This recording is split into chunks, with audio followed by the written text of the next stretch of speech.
आला आला गोटा गँगस्टर गँगस्टर आला आला गोटा गँगस्टर 26 डिसेंबरला आला आला गोटा गँगस्टर तुमच्या जवळच्या चित्रपटगृहात आला आला गोटा गँगस्टर नक्की जाऊन बघा. गोटा गँगस्टर. नमस्कार, खूप खूप स्वागत आहे तुमचं. Yes, thank you so much. तुम्हा तिघांचा गोट्या गँगस्टर हा चित्रपट 26 डिसेंबरला प्रदर्शित होतो आहे. क्रिसमसचं मे बी गिफ्ट असेल सगळ्यांना. येस, सो खूप उत्सुकता आहे तुमच्या कॅरेक्टर्सबद्दल, चित्रपटाबद्दल जाणून घेण्याची. तर आपण सुरू करूया गोट्या गँगस्टर पासून. गोट्या गँगस्टर काय आहे, कोण आहे, का त्याला गँगस्टर बनायचं आहे, एक संक्षिप्त रूपात जर सांगितलंस तर बरं. गोट्या गँगस्टर म्हणजे माझं जे कॅरेक्टर आहे गौतम पाटील नावाचं, त्याला घरी गोट्या म्हणतात आणि त्याला गँगस्टर बनायचं स्वप्न आहे आणि ते स्वप्न इतकं मोठं आहे की त्याच्या अभ्यासात काही लक्ष नाहीये. त्याच्याबरोबर त्याचा एक मित्र आहे, फालतू मित्र आहे बंड्या म्हणून, आणि सायली म्हणून त्याची एक मैत्रीण आहे.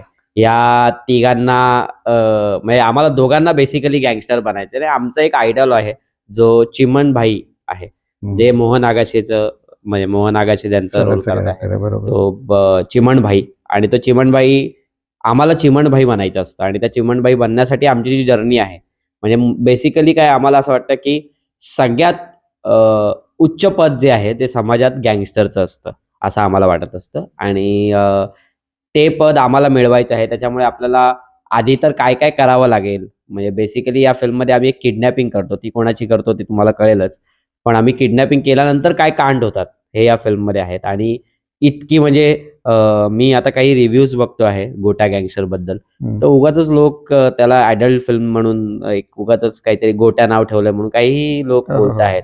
आणि मी त्यांना सांगू इच्छितो की ही फिल्म 2017 आणि 18ला शूट केली गेलेली आहे, खूप आधी शूट केली गेलेली आहे. सो त्याच्यामुळे पण खूप डिफरंट आहे. त्याच्यामुळे त्याचं टेकिंग पण वेगळं आहे. सो त्याच्यामुळे इतकं त्याला क्रिटिसाइज करणं थोडंसं बंद केलं पाहिजे लोकांनी. ऍक्च्युली काय आहे, आमचे जे डिरेक्टर आहेत राजेश पिंजानी सर, त्यांची पहिली फिल्म होती, त्याला नॅशनल अवॉर्ड होतं बाबू बँड म्हणून. आणि त्या फिल्म नंतर हे त्यांची ही दुसरी फिल्म होती आणि ती यायच्या आधी ते वारले कोविडमध्ये. सो आम्ही त्यांच्यासाठी ऍक्च्युली खूप जास्त एफर्ट्स घेतो आहे की त्यांची सेकंड फिल्म आहे आणि त्यांनी त्यावेळी कमर्शियल पद्धतीने असा विषय मांडण्याचा प्रयत्न केला होता. सो तो त्या पद्धतीने लोकांनी बघावा. लोक उगाच कुठल्या तरी ऍक्शन फिल्मशी कंपॅरिझन गोट्या गँगस्टरशी करू नये. ही कॉमेडी फिल्म आहे, फॅमिली फिल्म आहे. सो त्याच्यामुळे लोकांनी तसं त्याला बघावं अशी माझी इच्छा आहे. ऐश्वर्या, तुझा लुक खूप डिफरंट आहे पिक्चरमध्ये. आता ओळखलीच जात नव्हतीस मला, मी पहिल्यांदा पाहिला तेव्हा तुला. सो काय होता तो बेसिकली कॅरेक्टरचा प्रवास, प्लीज सांग. ट्रेलर मध्ये आपण सगळ्यांनी बघितलं की वेगळा लुक आहे. खूप लोक, जवळचे लोक सुद्धा ओळखू शकत नाहीयेत की तू टाकतेस, तुझा सिनेमा येतोय, पण तू कुठेस म्हणजे त्यांना नाही ओळखता येते. तर एक तर स्टोरीज खूप इंटरेस्टिंग मला वाटली जेव्हा मी ऐकलं, आणि त्याच्यात माझं कॅरेक्टर चांगलं कॅरेक्टर करण्याची ह्याच्यामध्ये मला संधी मिळत होती. आणि हा जसं म्हणाला की कॉमेडी फिल्म आहे, क्राईम्स आणि गँगस्टर हे सगळं जरी असलं तरी ते खूप कॉमेडी वेने घेतलं, एवढं त्याला सिरियसली घ्यायची गरज नाहीये.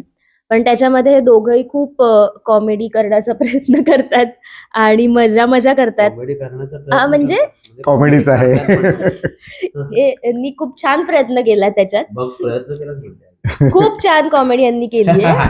तर हीच कॉमेडीला एक थांबवण्याचं काम याच्यामध्ये माझं कॅरेक्टर करत असतं, ज्याचं नाव सिरियस कॅरेक्टर आहे सायली. येस, ती खूप सिरियस आहे. आणि तिचा हा लुक असा का आहे, तर लुक साठी पण खूप एफर्ट्स घेतलेत आमचे सर पिंजाणी सर, राजेश पिंजाणी सर. त्यांच्या पहिल्या फिल्मला नॅशनल मिळाला होता, त्यामुळे आपल्याला समजू शकतं की ते किती परफेक्शनिस्ट असतील. त्यामुळे त्याच्या बारीक बारीक गोष्टींपासून, माझ्या विग पासून, माझ्या अंगावर काय काय कुठे कुठे गोंदलेलं आहे, टॅटूज आहेत, किंवा माझ्या आयब्रोज जॉईन आहेत, आणि एकदम असं लांबून बघितल्यावर असं वाटेल की 3 मित्रच आहेत, असा तो लुक आहे. आणि त्याच्या मागे सुद्धा कारण आहे की तो लुक तिचा असा का आहे, किंवा ती सिनेमामध्ये अशी का असते, की तिचे एवढे छान मित्र आहेत, एंटरटेनिंग मित्र आहेत, पण तरी सुद्धा ती कधीच हसलेली दिसत नाही. आणि तिची स्टोरी काय आहे, तर गँगस्टर आणि हे सगळं सोडता अजून तिची पण एक वेगळी स्टोरी आहे ते आपल्याला आणि ऑब्व्हियसली त्या चित्रपटात त्या बघायला दोन मिळणार. गोष्टी आपल्याला एकत्र आलेल्या या सिनेमात बघायला मिळतात. त्यामुळे खूपच मजेशीर एक्सपिरियन्स होता. विनोद, तुझं कॅरेक्टर काय आहे आणि अं, माझं कॅरेक्टर बंड्या नावाचं कॅरेक्टर आहे, जो या दोघांचा मित्र आहे. आणि माझं असं आहे की तो इनोसंट आहे आणि त्याला फक्त पैसे कमवायचेत. त्याला गँगस्टरचं फॅसिनेशन आहे, पण त्याला गँगस्टर नाही व्हायचं. त्याला फक्त पैसे कमवायचेत पैसे. आणि ते कमवून त्याला एक टॅक्सी घ्यायची स्वतःची सेकंड हँड हम्म. आणि पुन्हा ती चालवून त्याला पैसे कमवायचे. आणि तो असा आहे की मित्रांसाठी काही पण करणारा, म्हणजे बंड्यासाठी तो काही करू शकतो, जीवही देऊ शकतो अशा लेवलचा. तिच्यासाठी पण एक चांगला मित्र म्हणून असा तो आहे आणि दिलखुलास कॉमेडी करणारा असा त्यांचा मित्र. तर तुमचं आयडियल कोण आहे का गँगस्टर रिअल लाईफ मध्ये, ज्याला तुम्ही फॉलो केलं या चित्रपटाची प्रिपरेशन म्हणून? असं काही तिघांना प्रश्न आहे. नाही, गँगस्टर म्हणून तर कोणी फॉलो करणार का नाही, पण मला असं वाटतं की आम्ही शाहरुख, म्हणजे आम्ही त्या फिल्ममध्ये रेफरन्स पण आहे की हा. शाहरुखने एक रईसची भूमिका केली होती. बरोबर. ते आमच्या फिल्ममध्ये पण येतं. तो या फिल्ममध्ये आम्ही असं त्याला फॉलो नाही केलं, पण त्यांचे काही असे रेफरन्सेस आहेत. जसं आता या फिल्ममध्ये मुळशी पॅटर्नचं काही आम्ही आता खूप म्हणजे सारे. हा. खूप सारे रेफरन्सेस टाकलेले आहेत मुळशी पॅटर्नचे सुद्धा, कारण ते त्यावेळेचे आधीच्या वेगळ्या फिल्मचे होते. सो आता काही रेफरन्सेस लोकांना आताही रिलेट व्हावेत म्हणून आम्ही असे काही रेफरन्सेस टाकलेले आहेत. सो तसं आम्ही काही आयडलाइज नाही केलं, कारण आम्हाला गँगस्टर बनायचं होतं. म्हणजे बनण्याची जी प्रोसेस आहे ती, आणि त्याच्यात मला असं वाटतं की चिमणबाईंचं जे कॅरेक्टर आहे मोहन आगांजीचं, हम्म. ते आमचं म्हणजे आमच्या दोघांचं स्पेशली एक आम्हाला ते बनायचं आहे. पण त्यांची हालत बघून आम्हाला थोडंसं असं होतं की आपण जे आहोत तेच बरे आहोत असं आम्हाला कुठे-कुठे वाटायला लागतं. पण त्यात मजा आहे. म्हणजे ते जे फन आहे ते या फिल्ममध्ये तुम्हाला खूपच आवडेल. गँगस्टर बनायचं तर रिव्हॉल्वर पाहिजे, हो. बंदूक पाहिजे, बंदूक पिस्तल पाहिजे. So तुम्ही कोणती हत्यारं वापरली नाही, आहेत चित्रपटाच्या वेळेला? काय माहितीये का, आमचा तर एक सिक्वेन्स होता ज्याच्यात आम्ही हत्यारं गोळा करायला जातो. आणि अच्छा. हां, म्हणजे हत्यारं आम्ही कुठल्या त्या मार्केटमध्ये पुण्याच्या जुन्या बाजारात. बाजारामध्ये. जुन्या हो. बाजारात आम्ही ॲक्चुअली गेलोय आणि ॲक्चुअली आम्ही तिकडे हत्यारं बघितलेत, काय-काय घेऊ शकतो, कशी-कशी घेऊ शकतो. पण या पोरांचं ना फार स्पष्ट म्हणणं असतं. म्हणजे त्यांचा एक छान सीन आहे ज्याच्यात हे लोक रिस्पेक्टसाठी हे सगळं करत असतात. हम्म. म्हणजे समाजाकडनं गँगस्टरला जी रिस्पेक्ट मिळते ती त्यांना हवी असते आणि त्याच्यासाठी लागणार असतो पैसा. हम्म. सो ते पैसे कमवण्यासाठी काय करावं लागेल? सो त्याचं म्हणणं असतं की म्हणजे पहिल्या सीनमध्ये बंड्या आणि माझ्यामध्ये एक गन त्यांच्या समोर पडलेली असेल. तो बंड्याला सांगत असतो की ती गन उचलूया. गोट्या सांगतो, म्हणजे मी सांगत असतो. तर बंड्याची फाटते. म्हणतो, "नको, नको, गन नको. ती कुठे ठेवणार?" सो तो त्याला सांगतो की "अरे, ती गन आहे ना, ती मारायला नसते. ती घाबरवायला असते." कळलं? म्हणजे पॉवरचं एक हे आहे. म्हणजे प्रतीक आहे ती ते, जर बरोबर. माझ्याकडे असेल तर मला रिस्पेक्ट मिळेल हा. आणि माझ्या कोणी नादाला लागणार नाही. सो ते एक त्यांचं म्हणजे पॉइंट ऑफ पर्स्पेक्टिव्ह तो हां. तुमचा तसा आहे. त्यांना मारायचं नाहीये कोणाला. त्यांना फक्त घाबरवायचंय. कारण चाळीत त्यांना कोणी रिस्पेक्ट देत नाही. कॉलेजमध्ये त्यांना कोणी रिस्पेक्ट देत नाही. घरी पण त्यांना कोणी रिस्पेक्ट देत नाही. So okay. त्यांना तो रिस्पेक्ट हवाय. तर तो कसा मिळेल? म्हणजे अननोईंगली आपल्याला जे काही करायचं असतं त्यातून काय फन निर्माण होणार आहे आणि खरंच प्रॉब्लेम्स होणार हां, का, आणि म्हणजे- मग त्या प्रॉब्लेम्स सोल्युशन कसं म्हणजे शोधायचं हे हत्यारं सगळं. घेतल्यानंतर त्यांची काय हालत होते ते एक फिल्ममध्ये बघायला मजा येईल लोकांना. तर सायली, तुला प्रश्न आहे आता की कॅरेक्टरसाठी प्रिपरेशन करण्यासाठी पण त्याच्या आधी तू काही फिल्म्स केल्या होत्यास का, किंवा हा पिक्चर कसा मिळाला हे थोडंसं सांगशील तर बरं. ह्याआधी मी एकच सिनेमा केलाय, फॅन्ड्री नावाचा, नागराज मंजुळे दिग्दर्शित. वा. त्यामध्ये मी सुरकीची भूमिका केली आहे, जब्याची जी बहीण असते. हम्म.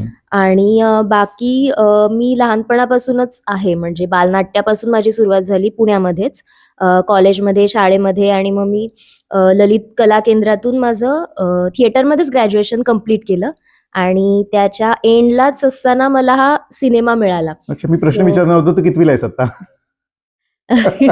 थँक्यू. बघा. तू ललित कला केंद्र वगैरे बोललीस, मग म्हटलं आता नाही, आता विचारू की नको, पण म्हटलं विचारूयाच.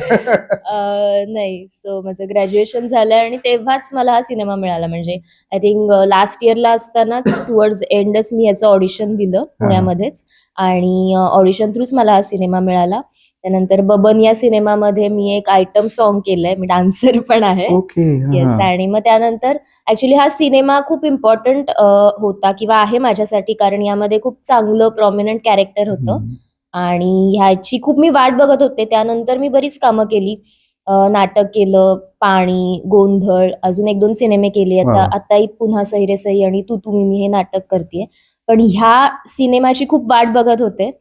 पण ठीक आहे, उशीर झालाय, पण हा सिनेमा येतोय त्यामुळे मी खूप एक्सायटेड आहे. परफेक्ट. कारण की काय माहितीये का, तुमची कॅरेक्टर्स जी आहेत ना आता जी ट्रेलर मधून दिसत आहेत ती सगळी कॉलेज गोईंगच वाटत आहेत. हो. बरोबर आहे. मग कॉलेज गोईंग स्टुडंट जे आहेत त्यांना तुम्ही काय मेसेज द्याल की बाबा काय कसं वागायचं आणि कॉलेज वेळ- गोईंग पोरांना तर मी एवढंच सांगेन की आधी तर पहिला कारण की तोच फेज असतो ना बेसिकली, जेव्हा आपल्याला वाटत असतं की आपल्याकडे पॉवर, एक तर फ्रीडम मिळालेली असते टू स्टार्ट विथ, आणि मग नंतर पाहिजे असते पॉवर, आपल्याला दिसलो पाहिजे नाही आपण काय किंवा- या फिल्ममधनं एक छोटासा मेसेज असा आहे, तुमच्याकडनं इनोसंटली ज्या चुका होतात त्या होऊ द्याव्यात. म्हणजे त्याच्यात काही चूक बरोबर असं काही नाहीये. हम्म. ते झालेल्या ठीक आहेत, पण त्या कितपत व्हायला पाहिजेत ह्याच्यावर पण एक भाष्य करते फिल्म. म्हणजे आता कॉलेजच्या मुलांना किंवा आता आम्ही पण कॉलेजचेच वाटतो म्हणा, एवढं काही आम्ही म्हातारे झालो नाही. पण बरोबर बरोबर. पण मला असं वाटतं की कॉलेजच्या मुलांना तर एवढंच सांगेन की तुम्हाला मजा करायची ती मजा फुल ऑन करा. कारण कॉलेजचे दिवस, शाळेचे दिवस काही परत येत नाहीत. पण त्याला एक एक स्वतः एक लिमिट बांधा. म्हणजे आमच्या आई-बाबांचे संस्कार असे होते की आजूबाजूला काहीही कोणीही व्यसन केलं, तरी आम्ही म्हणजे आमच्या तिघांपैकी कोणीही व्यसन करत नाही. हम्म. सो त्याच्यामुळे ते असं संस्कार ठेवा. म्हणजे ते असं नाही की माझा मित्र करतोय म्हणून मीही ते करीन. सो त्याला करायचं, त्याला एन्जॉय करू दे. तुमचं एक रिस्ट्रिक्शन्स जे असले पाहिजेत ते थोडेसे आपण स्वतःवर ठेवले पाहिजेत, की नाही बाबा हे आपल्यात म्हणजे हे आपल्यात चालणार नाही. आपण हे केलं तर आपल्या बॉडीला त्याचा त्रास होईल इनडायरेक्टली. सो ते मला असं वाटतं त्या रिस्ट्रिक्शन्स पोरांनी ठेवल्या पाहिजेत कॉलेजच्या. कारण त्या वयात पटकन असं काहीतरी चुकीच्या गोष्टी खूप भरपूर अट्रॅक्ट साऱ्या, करतात. भरपूर. कारण की हां. आपल्याला सराउंडिंग तशा मिळालेल्या असतात ना, की आपल्याकडून सगळ्या गोष्टी होणार आहेत, चांगल्या पण होणार आहेत, हां. वाईट पण होणार आहेत, आणि कदाचित हा चित्रपटातून ते दिसतंय actually. आणि ते आता तर म्हणजे सोशल मीडिया पण इतकं ऍक्टिव्ह झाल्यामुळे सगळ्याच गोष्टी इझिली अवेलेबल एक्सपोजर झालेल्या सगळीकडे. आहेत. तर Yes. विनोद तुझा खाक्या कुठे होता? ड्रामामध्ये होता, कॉमेडीमध्ये होता? कारण की तू असं वाटतंय की तचकतोय काही गोष्टी करण्यापासून, ट्रेलरमध्ये दिसतंय तसं. सो तुझा म्हणजे मेन पॉइंट काय आहे, पॉझिटिव्ह पॉइंट काय आहे? कॉमेडी होता की ड्रामा करण्यात तू कॉमेडी करण्याची आवड होती आणि प्रयत्न होता आणि त्याच्यातनं बराचसा ड्रामा क्रिएट होतो. म्हणजे हा. सिनेमातच, हम्म. गोष्टीतच एक ड्रामा आहे, हम्म, हम्म. त्याच्यामुळे तो आपोआप क्रिएट होतो. आणि कॉमेडी ही आमची क्रिएट केलेली नाहीये, तर ती हम्म. प्रसंगनुरूप आहे, सिच्युएशनल तशीच कॉमेडी पाहिजे, आहे बरोबर. आणि इनोसंट आहे. आणि दुसरा मुद्दा तुम्ही कॉलेजचा म्हणलात तसं, म्हणजे कॉलेजमध्ये आपल्याला असं वाटतं की आपल्याला पैसा, पॉवर, रिस्पेक्ट पाहिजे. हम्म. मग ते मिळवण्यासाठी आपण चुकीचा मार्ग पत्करतो. पण ऍक्च्युली कॉलेजची मुवमेंट परत कधी आयुष्यात येत नाही.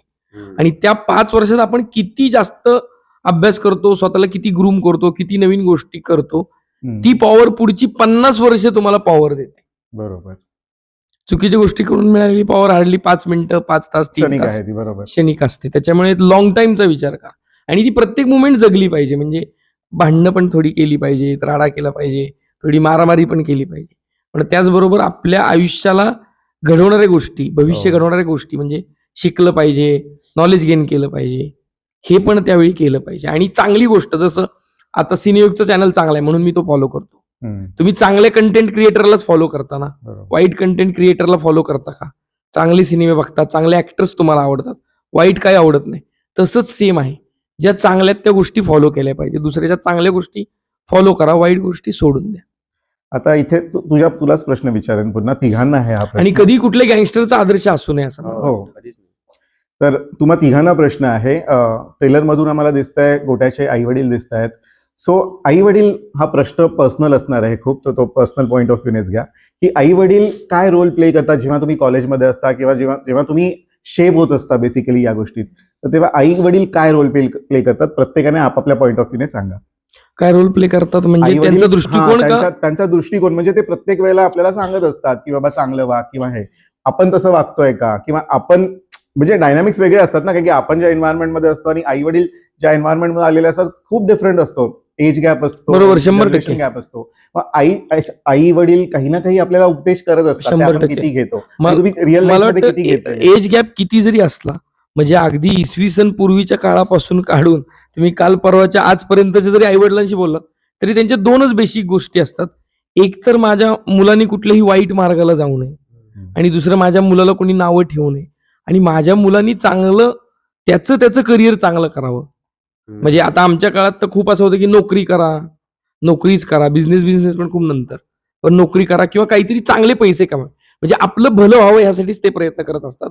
फक्त प्रत्येक आई-वडिलांचे मार्ग वेगळे असतात. हम्म. कोणी समजूतदारपणाने घेतं, कोणी आता जसं मला मार खाऊन गोष्टी शिकवल्या गेल्या. पण पण हा होता पण तसा. आणि मी म्हणजे आता तर ते असतं, पण ते सगळं काही आपल्या चांगल्यासाठी असतं. आपण ते म्हणतो की नाही यार, म्हणजे आता खूप ही लँग्वेज रूड वाटू शकते. याला माझा बाप तर मला लय त्रास देतो यार, माझी मदर तर हिटलर, मला हा, लय ते हे असं करते यार, बापानी मला लय ठासली, बापानी मला लय मारलं. पण खरं तर ते सगळं त्या प्रेमासाठी असतं. कारण शेवटी हे जग त्यांनी आपल्याला दाखवलंय आणि ज्यावेळी आपली एखादी बनवलेली गोष्ट असते, ती वाईट होईल असं कोणालाच वाटत नाही. त्यामुळे ते सगळं प्रेम म्हणून घ्यायचं आणि त्याचा दृष्टिकोन समजून घ्यायचं. जसं माझी आई मला 3-4 वर्षापूर्वीपर्यंत म्हणायची, "काय करतो सिनेमा इंडस्ट्रीत? हम्म. काय होणार आहे तुझं? कुठे पैसे कमवणार? तू इकडे ये, आपण JCB घेऊ अच्छा. किंवा आपण काहीतरी गाडी घेऊ मोठी." आधी खूप शाळेत होतो तेव्हा म्हणायचे रिक्षा घेऊ, कारण तेव्हा तशी परिस्थिती होती. हा, हा. पण नंतर ह्या गोष्टी म्हणजे त्यांचं थोडक्यात काय, की भाई तू चांगला राहा, तुझी फॅमिली चांगली राहू दे. बरोबर. प्रथमेश, तुला शेप करण्यात किती आई वडिलांचा? नाही, खूप मोठा हात आहे. कारण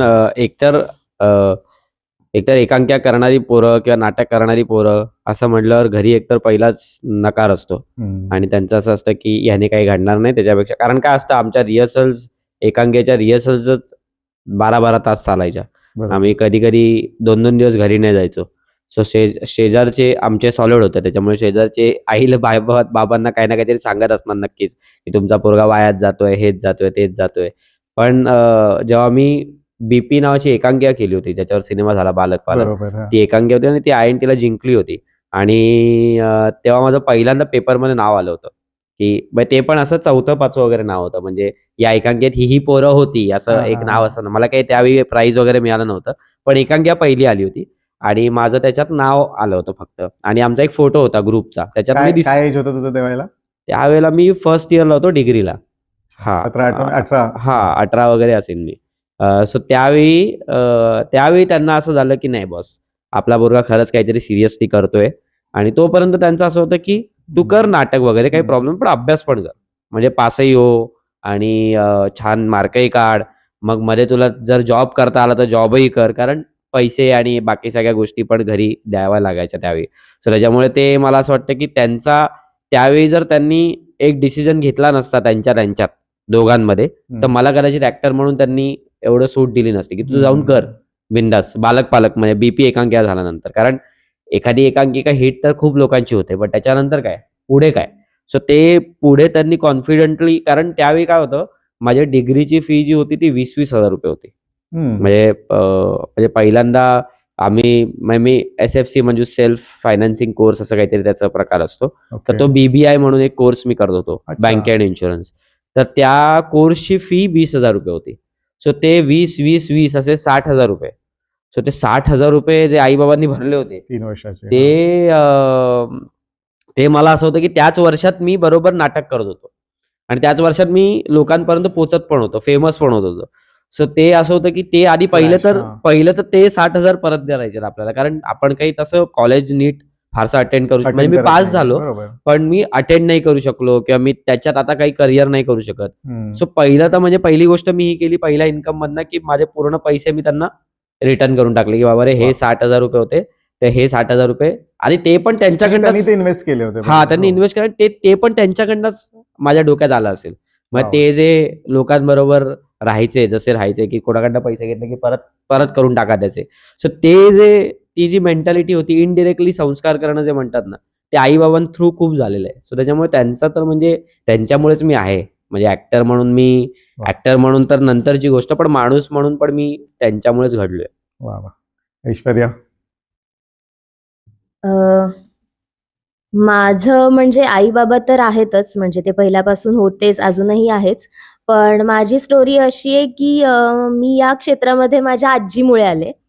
वा. कारण मी 1ली ते आय थिंक ललित होईपर्यंत 12वी ग्रॅज्युएशन पर्यंत आजीकडेच वाढले. माझ्या आईची आई, जी हम्म. आता लास्ट इयरच गेली. पण मी पुण्यामध्ये सदाशिव पेठेत राहायचे, त्यामुळे ते एक शाळेत घालण्यापासूनच की मराठी शाळा अशी शाळा शोधली की जिथे अदर ॲक्टिव्हिटीजला वाव असेल. त्यामुळे वाव. तिथूनच सुरू झालं की मग वक्तृत्व स्पर्धा, मग सगळ्या त्या पेठेतल्या भरतनाट्य मंदिर, सगळ्या नाटकांना घेऊन जायचं. बालनाट्यापासून बालनाट्य शिबिराला घातलं. मग तुझे संस्कार सगळे आजीकडून सगळे आजीकडून आजीने, झालेले नाही आहे. म्हणजे मी राहत असते इकडे आई-बाबांकडे असते, तर हा. मी आज ॲक्टर नसते इतपत. अरे वा. कारण मी या क्षेत्रातच तिच्यामुळे आले आणि मला काही इंटरेस्ट कळायचंच नाही ना आपल्याला कशात हा. इंटरेस्ट आहे. सो नाटकापासून, मग डान्स क्लासला घालण्यापासून, मला जायचं नसायचं तरी मारून मारून घेऊन जायचं. छान करत नसेल तर त्यावर पण ओरडायचं. म्हणजे इतकं की फोर्सफुलीच मला या क्षेत्रात घातलं आणि जेव्हा मला कळायला लागलं तेव्हा मग मला त्याच्याबद्दल आवड निर्माण झाली. मग शाळेत आणि मग जेव्हा कारण माझे बाबा डॉक्टर आहेत. सो एक असं होतं की 10वी पर्यंत आपण हे सगळं करायचं. हम्म. कारण मी शाळेत असताना पण जायचे, म्हणजे आई-बाबा मला घेऊन जायचे मुंबईला. काही बालकलाकारांचे ऑडिशन्स असतील तर लोकलनी 1 डे ये जा करायचं, असं सगळं चालायचं. पण जेव्हा हा डिसिजन घ्यायची वेळ आली की बाबांची इच्छा होती की डॉक्टर व्हावं, कारण ते डॉक्टर आहेत आणि प्रोफेशनली या क्षेत्रात आपण येऊ शकतो की नाही, आणि त्यात मुलगी, हम्म. त्यात काहीच कोणाचंच बॅकग्राऊंड नाही, या क्षेत्रात कोणीच नाही, दूरपर्यंत संबंधच नाही, काय करायचं पुढे माहित पण नाही. तर मग त्या टप्प्यावरती मग दादानी माहिती काढली की असं असं आहे, ललित कला केंद्र आहे. मग तुला यात करिअरच करायचंय तर मग तू त्याचं शास्त्रशुद्ध शिक्षणच घे, असं. सो मग तिथे दादा होता आणि पण मग प्रोफेशनल म्हणजे प्रोफेशन म्हणून हे करायचं म्हणल्यानंतर पण आई-बाबांनी तिथे हे नाही केलं. म्हणजे मला ही गोष्ट अशी वाटते की एक मुलगी म्हणून सुद्धा एक असतं ना थोडंसं की चल, कारण माझ्या बरोबरच्याच मैत्रिणी 1 वर्ष आल्या मुंबईत, चल 1 वर्ष तू बघ तुला कसं होतंय, नंतर मग लग्न आणि या सगळ्या गोष्टी असतात. पण या बाबतीत मी खूप लकी आहे की सगळेच माझे फॅमिली मेंबर्सनी की अजूनपर्यंत आता बघ ना, म्हणजे ह्या फिल्मला 7-8 वर्ष झाली. त्याच्यानंतर पण मी कामं केली. असं नाही की घरी बसून आहे. जे मिळेल ते, जसं मिळेल ते चांगलं, थोडं कमी चांगलं असं कामं करत राहिले. पण कधीच ते असं म्हणलं नाही की चल बाद झालं, आता काय होत नाहीये, ये मुंबईला बघू आपण. कंटिन्युटी कधीच नाही. खूप इम्पॉर्टंट असते कधीच या नाही. फील्डमध्ये. हो. म्हणजे कॉन्स्टंट सपोर्ट होता आणि त्याच्यामुळेच म्हणजे आजी, माझे आई-बाबा, माझा भाऊ आणि त्यांच्या सगळ्यांच्या सपोर्टमुळेच या क्षेत्रात मी आले आणि अजूनही आहे. वा. आता आपण एक रॅपिड फायर खेळूया. येस. तिघांना प्रश्न असणार आहे, तो तिघांनी 1 ॲट अ टाइम करायचा आहे. बरं. तुमचं फेवरेट हत्यार कोणतं आहे? पटकन जे जमेल ते रॅपिड फायर आहे. हत्यार का फेवरेट असेल माहित नाही, पण माझ्या तुम्ही गँगस्टर आहात. काय असतं ते, स्विस नाईफ ना? हा. स्विस, Swiss त्याच्यात knife. सगळं असतं. स्विस नाही. तेच ना, स्विस हो. नाईफ. हा, ते हम्म. ते आम्ही ताजा खबर मध्ये पण वापरलं होतं. हा, एक हा, हा. माझ्या खिशात असायचं ते. बरोबर. माझी जीभ. हत्यार. वा. आमचं होईपर्यंत त्यांनी विचार केला. ते रॅपिड फायर नव्हतं. तू काहीच सांगितलं नाही. नाहीतर मग मी नजर हे उत्तर दिलं असतं, पण मला अरे वेळ नाही मिळाला. बापरे. सुचलं नाही. ते त्याच्यावर येऊ दे, ऍक्च्युली माईकवर तू जे काय बोललीस आता ते. आम्ही उत्तर देईपर्यंत त्याला वेळ मिळाला म्हणून हा, त्यांनी हा. उत्तर दिलंय ते. हा. जी. पण नाहीतर मला वेळ मिळाला असतं तर मी उत्तर दिलं असतं माझी नजर, सगळ्यात धारदार शस्त्र. तुमचा फेवरेट डॉन ऍक्टर पण असू शकतो ज्याने प्ले केलंय कॅरेक्टर. शाहरुख खान. सगळ्यांचा तोच आहे. Favorite डॉन आहे. सगळ्यांचा तोच आहे, शाहरुख खान. शाहरुख खान द बादशाह, द किंग. डॉन. तुम्ही जर ऍक्टर The नसतात Don. तर कोणत्या प्रोफेशन मध्ये असता? खूप 2-3 गोष्टी आहेत. एक तर मी क्रिकेटर झालो असतो, किंवा मग मी पॉलिटिक्स मध्ये गेलो असतो, किंवा मग शिक्षक. पॉलिटिक्स. वाव. हा, मी बँकर झालो असतो, कॅशियर वगैरे. अच्छा. मी ऍक्टर नसते तर डान्सर असते, आणि जर कम्प्लीट आर्ट फील्डशीच रिलेटेड नसते तर मग आय थिंक डॉक्टर केला असता अभ्यास तेवढा. एक सोशल प्रश्न असणार आहे. पाणी का इम्पॉर्टंट आहे? पाणी पीत का राहावं सारखं सतत ते? पीत का राहावं का? Obviously, in पाणी general प्यायला पाणी. पाहिजे ना. माझ्यासाठी तर पाणी खूपच इम्पॉर्टंट आहे, आणि जे मी पीत नाहीये त्याच्यामुळे मला त्रास झालाय खूप वेळा. म्हणजे ऍडमिट वगैरे करावं लागलंय पाणी कमी पाणी प्यावं, तोच तर झाल्यावरती. सोशल मेसेज आहे. त्यामुळेच मी सांगतेय की मला प्या. ऑलरेडी हो. त्रास झालाय खूप. त्यामुळे सतत पीत राहिलं पाहिजे. आणि हे होतंय आणि त्यामुळे मी हा प्रश्न विचारलेला आहे हो, की डिहायड्रेशनमुळे खूप डिहायड्रेशन प्रॉब्लेम्स होतात. होतंय. आपण काम करत असू दे, नसू दे, आपली एनर्जी जात असू दे, नसू दे, आपण बसून जरी आपलं दिवसभराचं काम असलं, तरी आपलं एक्झर्शन होत असतं. त्यामुळे पाणी तर सतत पीत राहिलंच पाहिजे, जे सगळ्यासाठी इम्पॉर्टंट आहे. नाही, मी तर बऱ्यापैकी पाणी पितो. मला छान पाणी पिता येतं. कारण मी काय करतो, मी कोणी मला चहा विचारला हा. किंवा मी चहा, कॉफी काही घेत नाही आणि बाकी पाण्याबरोबर ज्या गोष्टी घेतात त्याही मी घेत नाही. हम्म. सो त्याच्यामुळे मी फक्त त्यावेळी पाणीच पितो आणि रेग्युलर माझं ठरलेलं आहे की वा, वा. यावेळी एवढं पाणी प्यायचं, यावेळी एवढं. आणि मी प्रमोशन्सना पण रेग्युलरली पाणीच पित असतो खूप मी. इम्पॉर्टंट आहे. हां, बरोबर. आणि ते मी किती म्हणजे लोक असं म्हणतात की हा किती वेळा वॉशरूमला जातो, पण ते मला चालेल. पण मी पाणी पितो. पाणी प्या. बरोबर. पाणी प्यायलेलं मला खूप आवडतं आणि मला उगाचच असं वाटतं की माझं फेव्हरेट ड्रिंक पण पाणीच आहे. काल म्हटलं पण तू हा. हा. पाणी पित राहिलं पाहिजे, कारण मला वाटतं ऑक्सिजन नंतर सगळ्यात महत्वाची गोष्ट आपल्या बॉडीला पाणी हीच पाण्याची आहे. बरोबर. आहे. आणि एकमेव जगातलं असं पेय आहे की तुम्ही कितीही प्या, त्याचे काही साईड इफेक्ट नाही हो, आहेत. side effect फक्त फक्त तुम्हाला शुद्ध प्या. शुद्ध प्या एवढंच आहे. तुम्हाला थोडं जास्त वॉशरूमला जावं लागेल, हां. पण हरकत नाही. सोशल मीडियाबद्दल प्रश्न आहे. तुमचा फेवरेट प्लॅटफॉर्म कोणता आहे? इंस्टाग्राम, युट्यूब, फेसबुक, ट्विटर कोणता आहे? आणि तुम्ही किती वेळेस सोशल मीडिया वापरता दररोज? एक एव्हरेज टाइम सांगा. खरं तर फेसबुक आणि इंस्टाग्राम आवडतं. किती वेळ असता? दिवसातून अर्धा तास. Very good. फक्त अर्धा तास असतोस तू? हो. मी अर्धा तास फक्त बाहेर असतो मी. मला असं वाटतं की मी फारच सोशल मीडिया ॲडिक्ट झालेलो आहे बऱ्यापैकी आणि बेसिकली उगाचच मी काहीतरी बघत असतो. म्हणजे त्याला काही अर्थ पण नसतो बऱ्याचदा. मोटिव्हेशनसाठी Instagram बघायचं आणि परत मोटिव्हेशनसाठी Instagram बघायचं. मग कळतं की अरे जेव्हा हे मोटिव्हेशन जे घेतलंय त्याच्यासाठी टाईमच उरलेला नाही. ठीक आहे, आपण एवढा कॉन्टेंट बनवतो, हा. तो आपणच बघायचा असतो. हां.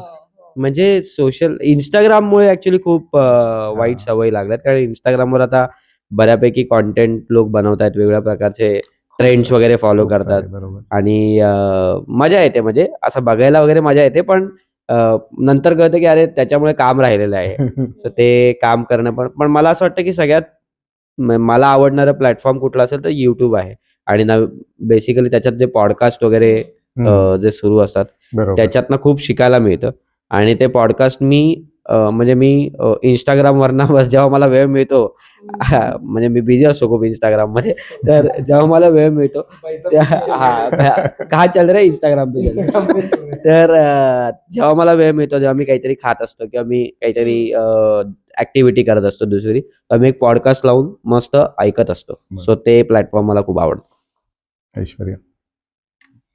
सेम माझंही Instagram पहिले. म्हणजे असंच जर फुल डे बिझी असेल तर घेणार पण नाही फोन हातात. हम्म. पण जर घरी असेल तर ठेवणार पण नाही अशी परिस्थिती असते.